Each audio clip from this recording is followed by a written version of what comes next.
அது கூட அவர் சொன்னாங்க பாருங்க, அந்த கண்ணை கட்டி சொல்லாத பாட்டு வந்து 20 படத்துல சொல்ற பாட்டு. அது எப்படியான பாட்டா இருந்தது, என்ன செய்யுது. அப்போ ஒரு ஐஸ்வர்யா ராய் கூட இருந்துச்சு அந்த படத்துல பாட்டு, இந்த பாட்டுகள் ஆடிட்டு இருந்தோம். அந்த பாட்டுக்கு கம்பியை வச்சு நம்மளை மயக்கிறது பல விஷயம். ஏதாவது ஒரு பிரச்சனை போடணும். இந்த +2 எக்ஸாமா இப்ப பார்த்து ஏதாவது மேட்சை போட்டு விட்டுருவாங்க. இவ்வளவு மேட்ச அநியாயத்துக்கு அநியாயம் ஏதாவது ஒன்று வந்துருக்கு. ரொம்ப அற்புதமா சொல்லி உணர்வோட சொல்லி இந்த மாதிரி புத்தகங்கள்லாம் இருக்கு, வாங்கி பாருங்க. புறநானூறு சொல்ற போது அவங்க சொன்னாங்களே அந்த பாட்டு, அடையப்பா உனக்கெல்லாம் தண்ணி கொடுக்கணுமான்னு கேட்டாங்களே, அந்த தண்ணியை குடிக்கவே இல்லை தெரியுமா உங்களுக்கு. அந்த மண்ணை குடிக்காம செத்து போனான். வேறுபாட்டி கேட்டவங்கள கூட சொல்லுவாப்புல, தூக்கு மேடையில் அப்படி தொங்க போறதுக்கு முதல்ல போர்க்களத்தை விட்டு வெளியே வந்த எனக்கு அந்த இழிசாவு தேவைதான் அப்படின்னார் ஒரு வார்த்தை. செத்தா போர்க்களத்தில் செத்துக்கணும், தூக்குக்குள்ள போய் சாகுறது அப்படின்னு நினைப்பாரு. ரொம்ப அற்புதமா பேசினாங்க. அவங்களுக்கு நம்முடைய பாராட்டை சொல்லி இப்ப திருப்பி சொல்லணும். எனக்கு பெரிய மகிழ்ச்சி என்ன அப்படின்னா, 1000 படிகளுக்கு மத்தியில ஐயா அவர்கள் வந்து இங்க உட்கார்ந்துட்டாங்க. எத்தனை பயிர் காரணம், எத்தனை போர் காரணம். ஏன்னா இது அவங்க வீட்டு கல்யாணம் மாதிரி நடத்துறாங்க, அதுதான் முக்கியம். அது கூட பார்த்து சொல்லிட்டு போயிடலாம். ஆனா இது அப்படி இல்லை. எல்லாரும் வரவேற்று, எல்லாருக்கும் தங்க வைத்து, எல்லாருக்கும் உணவு கொடுத்து இருந்து பெருமை சேர்க்கிறோம். அதானே வேணும். அவருக்கும் அவரோடு வந்திருக்கிற அரசு துறையை சார்ந்த பெருமக்கள் அத்தனை பேருக்கு நன்றி சொல்லி, உட்கார்ந்துருக்க உங்களுக்கு மட்டுமல்ல நின்றுட்டு இருக்கவங்களுக்கு தான் நான் முதல்ல பாராட்டுறேன். நாங்கள் என்ன மாதிரி சொன்னோமா, நடுவில் போனீங்கிற ரத்தமா கக்குவீங்க அப்படின்னு சொன்னா, ஒரு பட்டிமன்றத்தில் போய் 3 பேர் அப்படியே குப்பரை விழுந்தாங்கன்னு சொன்னா, எது நிற்க வச்சது உங்களுக்கு சொல்லுங்க. எங்களை பேச வச்சது, நாங்கள் நல்லா பேசி நீங்கள் கேட்டோம்னா நான் சொல்ல மாட்டேங்க. நீங்கள் நல்லா கேட்டீங்க, அதனால நாங்கள் நல்லா பேசுகிறோம். கேட்கலாம் பேசி ஆடு கொட்டாய் விட்டு உட்காந்துங்கன்னு வைங்க. ஒரு ஊருக்கு போயிருந்தோம், சின்ன கிராமம், 3000 பேருங்க கூட்டம், அப்படியே குப்பரப்பட தூங்குது சனம்.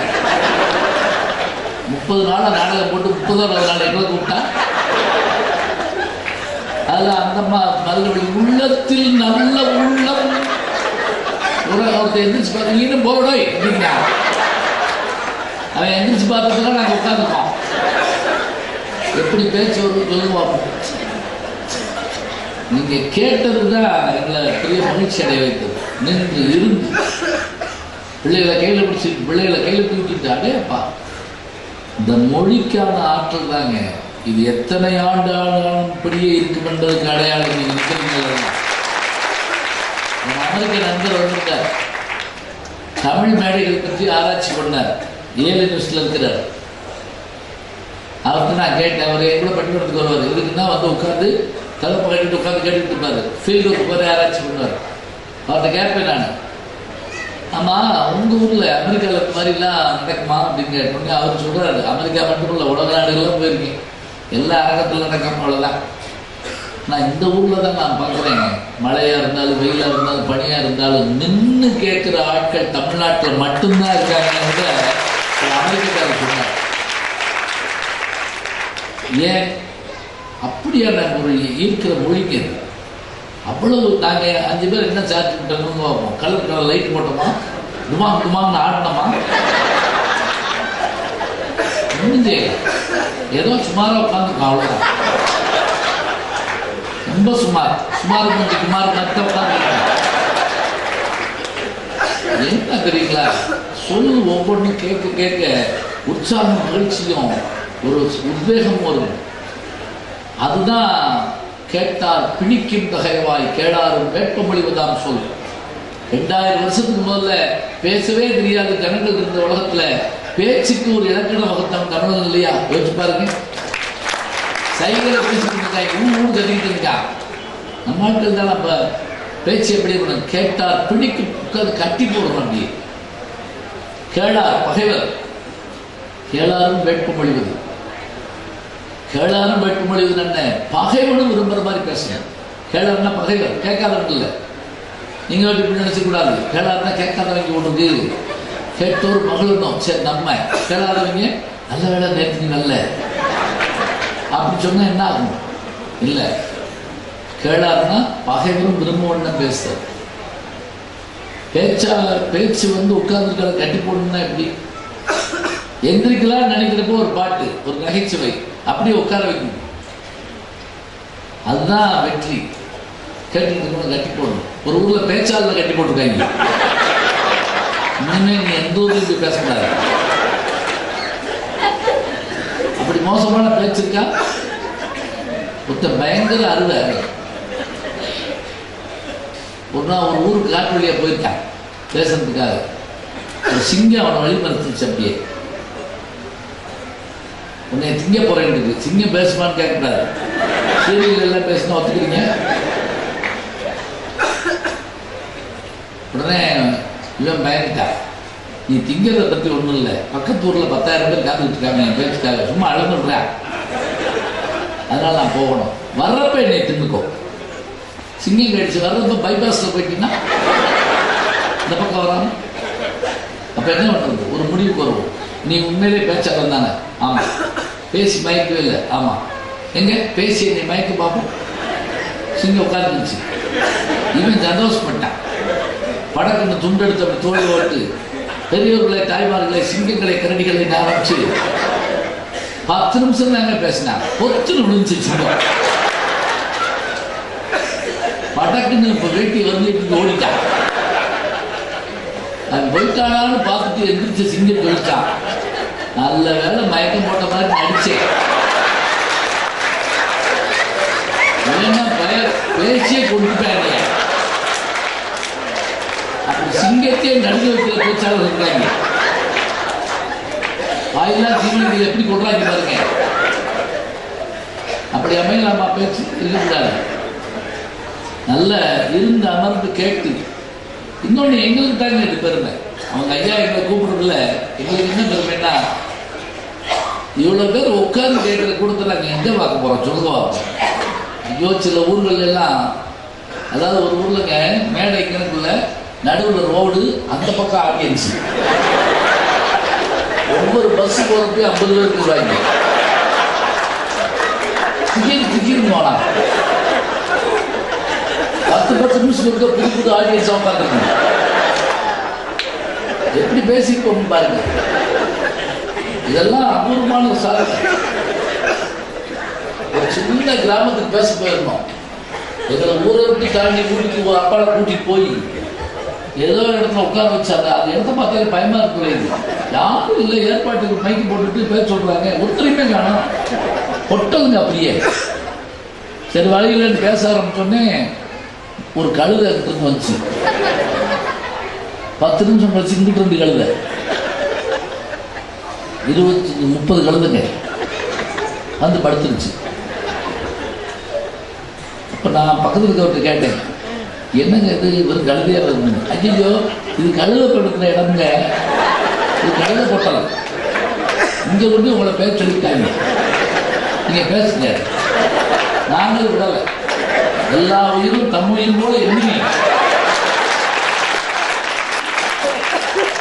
அப்படியே எத்துணையும் பேசக்கூடாது பேச ஆரம்பிச்சோம். கொஞ்ச நேரத்தில் ஆளுகள் வந்துட்டாங்க வச்சுக்கோங்களேன். பேசி முடிச்ச உடனே என் கூட வந்தவர் சொன்னாருங்க, கை விடுத்து கண்ணெடுத்து கையெடுத்து கையில் ஒப்பிட்டாரு. என்னையா நீங்கள் என் கூட தானே பேசுறது? இல்லை இல்லை, எங்கள் அப்பா சொல்லுவார், நீ பேசி எந்த கழுதலா கேட்கும்னாரு. 25 கழுதை நீ கேட்டு அவருக்கு சந்தோஷத்தை பாருங்க. நான் என்னுடைய மேடை பயணங்கள் புத்தகத்தில் எழுதிப்பேன். ஏன்னா எல்லா ஊர்லையும் இப்படி எங்களுக்கு சிவப்பு கப்பலை வச்செல்லாம் வரவேற்று பேச வைக்கல. எடுத்தோடனே நாங்கள் டிவியில் இருந்து குறிச்சு வெளியே வரல. நாங்கள் தர வழியாக பயணம் பண்ணவங்க. அதான் உண்மை. அப்படியான விஷயத்தில் இப்படியான அருமையான ஒரு கற்றவர்கள், வாசிப்பவர்கள், படைப்பாளர்கள், திறனாய்வாளர்கள், பேச்சாளர்கள், அத்தனை பேருமாக பத்திரிகையாளர்கள், நண்பர்கள், தொலைக்காட்சிக்காரர்கள், இவ்வளவு பேருமான மேடைகளுக்கு இடையே 30 கோடி முத்தேவர்கள் வந்த மாதிரி இருக்கு. அப்படியே எல்லாருக்கும் பாராட்டு சொல்லிட்டு சுருக்கமாக தான் தீர்ப்பு சொல்லணும். நேராகிட்டே இருக்குது. இப்ப மகிழ்ச்சியா எழுச்சியா கேட்டாங்க. அவர் மகிழ்ச்சின்னு தான் தொடர்ந்தார். எதுக்காக மகிழ்ச்சின்னு சொல்றோம்னு கேட்டீங்கன்னா, இப்ப நீங்க 1000 இருந்தாலுங்க நம்ம மனசு சந்தோஷமா இருந்தா தான் அதை ரசிப்போம். தெரியுமா உங்களுக்கு? நம்ம உள்ளத்துல மகிழ்ச்சி இல்லைன்னு வச்சுக்கோங்க, நீங்க என்ன சொன்னாலும் கவலைப்படுறாங்க. வகுப்புல நான் பார்ப்பேன், எல்லாரும் தெரிஞ்சுட்டு தான் ஒருத்தர் கடுகடுன்னு உட்காந்துட்டான்.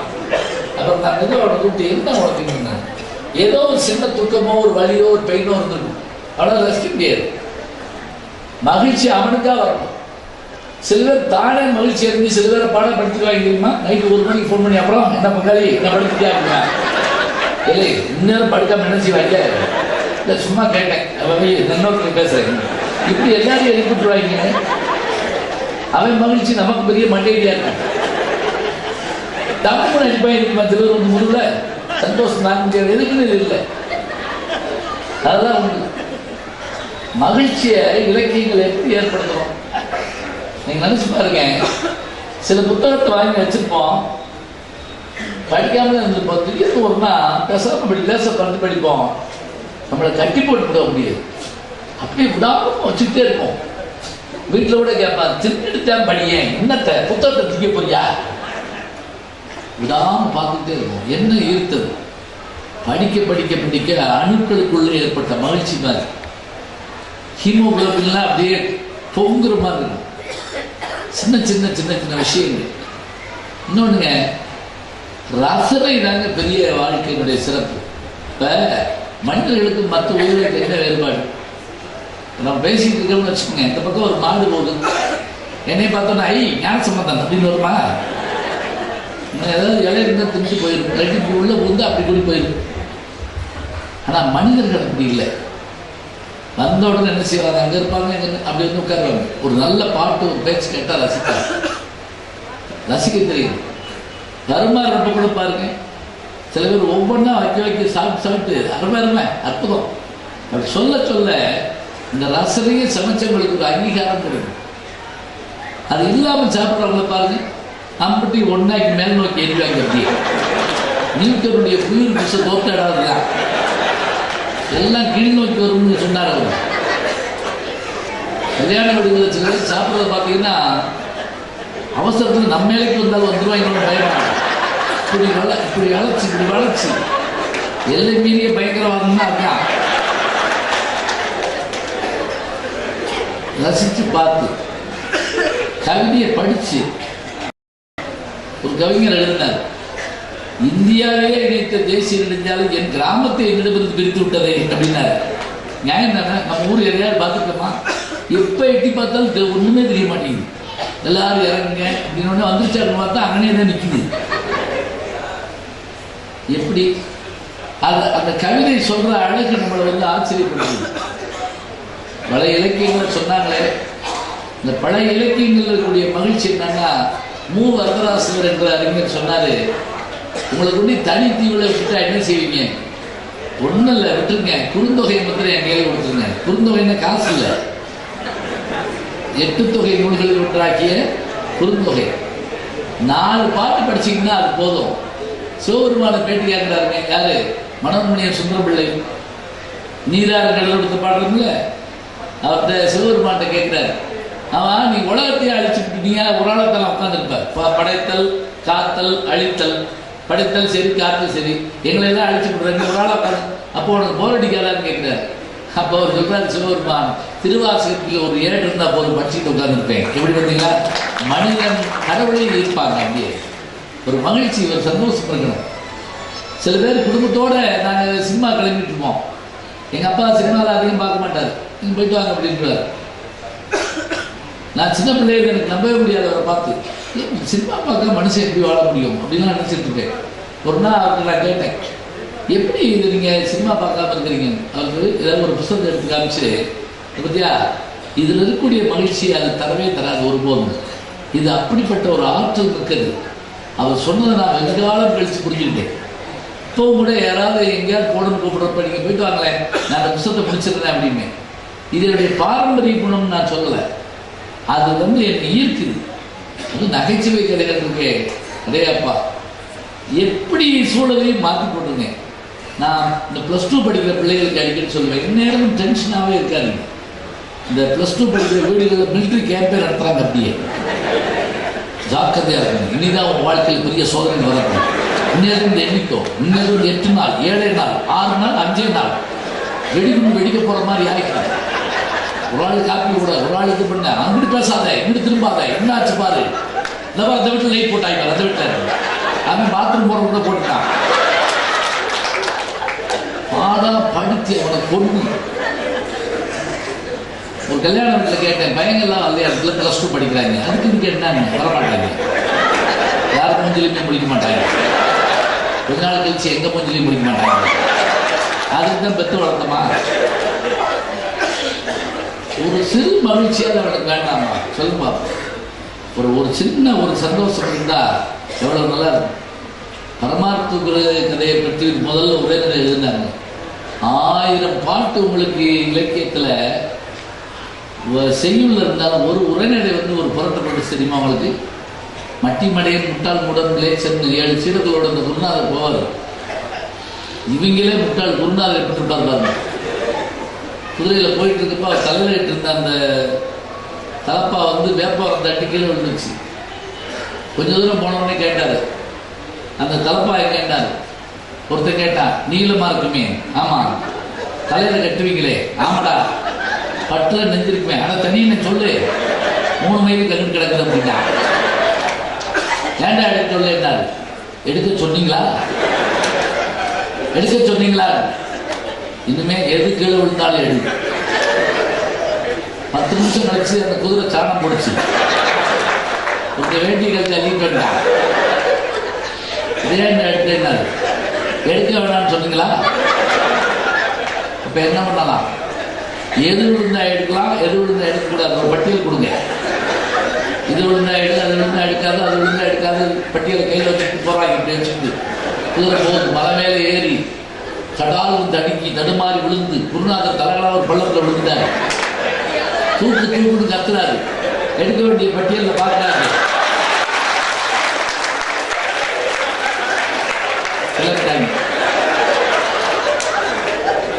யாரும் வேண்டாம், அவங்களே கொண்டு விடுவாங்க. இதுதான் தமிழ்நாட்டுடைய முதல் உரைநடை கதை தெரியுமா உங்களுக்கு? வீரமாமுனிவர். இதுதான். அதே மாதிரி முதல் கதை எதுன்னு பார்த்தீங்கன்னா பிரதம சரித்திரம் மாயூரம் முன்சி பெருநாயகம் எழுதுனது. 1ஆம் பக்கத்துலேருந்து 400ஆவது பக்கம் வரைக்கும் திருச்சிக்கிட்டே இருக்கலாம். அதுலேயும் ஒரு ஊரை பற்றி சொல்லுவார். அந்த ஊர் பேர் விக்ரமபுரி இல்லையா, அக்கிரமபுரியா. அதில் ஒருத்தர் சொல்லுவான், படியில் இப்படி வச்சு அளந்து போடுறதுக்கு பதிலாக தலகலை வச்சு அளந்து போட்டா இருந்தாலும், தலகலை வச்சு அளந்து போட்டால் எப்படி ஒரு பிடிதான் வரும், அளந்து போட்டார். உடனே அந்த நீதிபதி, என்னமா நீதி சொல்லுவாங்கிறீங்க, நீ என்ன சொல்ற, நேரம் வச்சு அளந்துடுங்கிற. அவர் என்ன சொல்றாரு, தலகலை வச்சிருக்கணும், 2 பேருக்கு வேணாம், படியை படுக்க வச்சு வேலை வச்சு அளந்துடுங்க. எல்லாரும் இப்படி ஒரு நியாயமான உலகத்தில் இல்லைன்னு போவாங்க. வரிக்கு வரி சிரிக்கலாம். மகிழ்ச்சி. சின்ன சக்கரன் கதை. பாரதியினுடைய பாரதி 2 சுயசரிகள் இருந்தார். ஒன்று பாரதி 66 படிச்சிங்கன்னா குமுறிடுவோம். அந்த வயதில் அவருக்கு ஏற்பட்ட அத்தனை சங்கடத்தையும் சொல்லுவார். தந்தை போயினன் பாழ்மிடி சூழ்ந்ததும் ஏன் பிறந்தான தூயர் நாட்டிலே. அப்பதான் அவர் கொண்டு பள்ளிக்கூடத்தில் விடுறார், இங்கிலீஷ் பள்ளிக்கூடத்தில். அப்பா சொல்றாரு, எனக்கு படிப்பு வராது, இங்கிலீஷ்லாம் வேண்டாம், தமிழ்நாட்டில் தமிழ் படிச்சா நல்லா இருக்குமே. கேட்கல. எழுதுறார், செல்வ தந்தைக்கு 1000 சென்றது, தீங்கனுக்கு 10,000 சேர்க்கிறார், நலம் ஓர் எத்துணையும் கண்டதே இந்த 40,000 கோயில் சொல்லுவேன். இப்படி சோகமா சொன்னார். அதே இது சின்ன சக்கரன் கதை 23 பக்கம். இங்க பாரதியார் கவிதை கட்டுறது இருந்தால் வாங்கி போங்க. அதில் 23 பக்கம். யாரும் இன்னும் குறும்படம் கூட எடுக்கல. எனக்கு ஆச்சரியம். அப்படியான நகைச்சுவை. சிரிச்சு உருண்டு போகணும். அடையப்பா முதல் வரியில தொடங்கி யாராவது படிக்க சொல்லி தமிழ் படிச்சவங்களா இருந்தால் அப்படி சிரிக்கலாம். அதுல அந்த ஜமீன்தார் குளிக்கிறத சொல்லுவார் பாருங்க பாரதி. நம்ம ஜமீன்தார் குளிக்கிறப்ப 23 பேர் கூட இருப்பாங்களாம் அவர் குளிப்பாட்டுறது. ஒருத்தர் தண்ணியில் ஊற்றுவானா, ஒருத்தர் நல்லதை ஊற்றுவானா, ஒருத்தர் ஜோப் போடுவானா, ஒருத்தர் இன்னொரு வேட்டி அடிப்பானா, இன்னொரு வேட்டி கட்டுவானா. சொல்லிக்கிட்டே நேபாள மன்னரின் பிரேதத்துக்கு கூட இப்படி நடக்காது அப்படிம்பாரு. கடைசி வார்த்தை என்ன, பிரேதம் தானே உட்காந்து கலவங்க, அது தோட்டமா குளிக்குமா? இல்லை. போகிற போக்கில் ஒரு அடிப்பார். படித்து பார்த்தா உங்களுக்கு அத்தனை ஆச்சரியம் சிரிப்பும் இருக்கும். திருவள்ளுவரே கூட பல இடங்களில் மெல்ல நகம் அப்படின்பார். யார் நோக்குங்காலை நிலநோக்கு நோக்காக்கால் தான் நோக்கி மெல்ல நகம். பெண்கள் சிரிக்கிறப்ப கூட மெதுவாக சிரிக்கிற மாதிரி இருக்கணும். அது இந்த விளம்பரங்களை பார்த்தா நமக்கு சிரிப்பு தாங்க முடியல. திருத்திருந்து வீட்டுக்குள்ள ஓடியாந்து உங்கள் டூத் பேஸ்ட் உப்பு இருக்கான்னு கேட்டாங்க. ஒருத்தர் சிரிச்சுக்கிட்டே இருக்கிறாங்க, எங்கள் டூத் பேஸ்ட்டு உப்பு தாங்க அப்படின்னா அவன் உப்பு வச்சுக்கிட்டே வளர்க்குறா போடுறது. என்னத்தை சொல்கிறது? எதுவாக இருந்தாலும் லேசாக ஒரு சின்ன புன்னகை, ஒரு மகிழ்ச்சி. இதில் என்ன லாபம்? அவங்க இந்த மாதிரி உலகத்தில் என்ன கஷ்டம்னா, ஒருத்தனை அழு வைக்கிறது ரொம்ப ஈஸி, சப்புன்னு அலரோட்டா அழுதான். ஒருத்தர் கோவம் வைக்கிறது ரொம்ப ஈஸி, என்னென்ன குறைமா இருக்கீங்க எப்போ போயிட்டான். சிரிக்க வச்சிட முடியுமா? எதுக்கு எடுத்தாலும் சுகமாக இருப்பாங்க சிலர். என்ன சார் பாருங்க, அவர் பாட்டுக்கு எடுத்து போயிட்டார். யாரு? ஒபாமா. அதுக்கு கவலைப்பட்டுருக்காங்க. அவர் பாட்டுக்கு வந்து அவர் பாட்டுக்கு போகிறாரு. அது உனக்கு என்ன சொல்கிறேன், என்ன இருந்தாலும் பேப்பரை படித்து கவலைப்பட்டு இருப்பாங்க. பார்த்தீங்களா? ஒருத்தர் கேட்டா நான் என்ன பேப்பரில் போட்டுக்கணும், இப்படி கேட்ட ஒருத்தர் வெட்டி டைம் போட்டு கொடுங்க. என்ன போட்டுன்னு கேட்டா அவனை வெட்டிட்டு இருக்காங்க. நீ அவன் வாய்ப்பு வந்து ஏதாவது கேட்பானா? ரொம்ப சர்வசாதாரணம். நகைச்சுவைங்கிறது நீங்கள் ஞாபகம் வச்சுக்கோங்க. ஜோக் சொல்கிறதுலாம் இல்லைங்க, நாம் படித்து உள்வாங்கி சிரிக்கிறோமே. என்னை கூட கேட்பாங்க, எப்படிங்க ஜோக்கு முதல்ல நான் சிரிச்சா தான் முடியும். ஒன்றும் இல்லை, ரயிலில் போகிறப்ப இருக்கக்கூடிய நகைச்சுவையில் நீங்கள் நினச்சி பாருங்களேன், எத்தனை இருக்கும். இப்போல்லாம் ஒன்றும் இல்லை, ஏறணுன்னே படுத்துவீங்களா? இல்லாட்டி ஃபோன்லேயே சில பேர் பொண்ணு எடுக்கிறாங்க, அந்த லைட் அடைச்சிது அப்படின்னா. யார் வீட்டில் சொல்லிட்டு இருக்காங்க, நாயை கட்டி போட்டியா வெட்டி போது அவனையே பார்த்துக்கிறாங்க, எப்போதான் படுத்தா அப்படின்னு. 12 மணிக்கெல்லாம் ஃபோனில் மனைவியோட சண்டை விட்டுருக்காங்க, உடனே வந்து பார்த்துக்கிறேங்க. இல்லை நியூஸோடு வந்து நம்ம இன்னுமே பட்டியலில் அவங்களுக்கு மனநோய் எதிர்க்கான்னு பார்த்துக்கிட்டே அப்படின்னு போட்டுருக்கேன். பெரும் கூத்தா இருக்குது. மெட்ராஸ் கிளம்புல ஒருத்தர் என்ன பண்ணானா, கூட வந்தவங்க பார்த்து, ஐயா விழுப்புரத்தில் இன்டர்வியூ, நான் தூங்கினாலும் தூங்கிடுவேன், என்னை கொஞ்சம் எழுப்பி விட்டுருக்கேன். அவர் சொன்னார், நான் எழுப்பி விட்டுறேன். அவர் சொன்னார், நான் ரொம்ப கடுமையாக தூங்குவேன், நான் ஒரு வேளை எந்திரிக்கிறேன்னு வச்சுக்கோங்க, நீங்கள் ஈவ இறக்கம் பார்க்கக்கூடாது, என்னை சட்டையை பிடிச்சி இழுத்து வெளியே தள்ளி விட்டாலும் நீங்கள் என்னை இறக்க. ஏன்னா என் வாழ்க்கை இன்டர்வியூக்கு போகிறேன் நான். சரின்ட்டார். ரயில் கிளம்பிடுச்சு. மதுரையில் இருக்காங்க 2 பேரும். மெட்ராஸில் போய் வண்டி நிற்கிது. எந்திரிச்சு பார்க்குறேன், அந்த விழுப்புரத்துக்காரன் மெட்ராஸில் போட்டு காட்டா பாவி செட்டாடா. யார் அந்த ஆள்? அந்த எழுப்பூட சொன்னவனை பார்த்து கத்தி குமிச்சிருக்காங்க, என் லைஃபை கெடுத்து முடியாடா குழகாடா. ஆவாய் போய் கத்தி உருண்டுருக்கான். அவன் ஒன்றும் பேசாமல் உட்காந்துட்டு இருக்கான். உனக்கு காது கேட்காதாங்க? காது கேட்கும். நீ நினச்சி ஒருத்தர் நான் இறக்கி விட்டேன். அவன் இறக்க மாட்டேன். நீ சொன்னபடியே செய்ய அவனை இழுத்து தரதற்கு மேலே படுத்து முடிக்காங்க. கீழே தள்ளி நெஞ்சில் விரிச்சு வெட்டியது. அவனுக்கு என்னன்னா, நம்மளையே ஒருத்தர் இப்படி செய்யா. அவன் பாப்பே போகிறவன் மெட்ராஸ் போய் எப்படி நம்ம கிடையாது. நம்ம தூங்கிட்டாலே இருந்தோம். அவன் என்ன வைங்க நினைச்சு பாருங்க.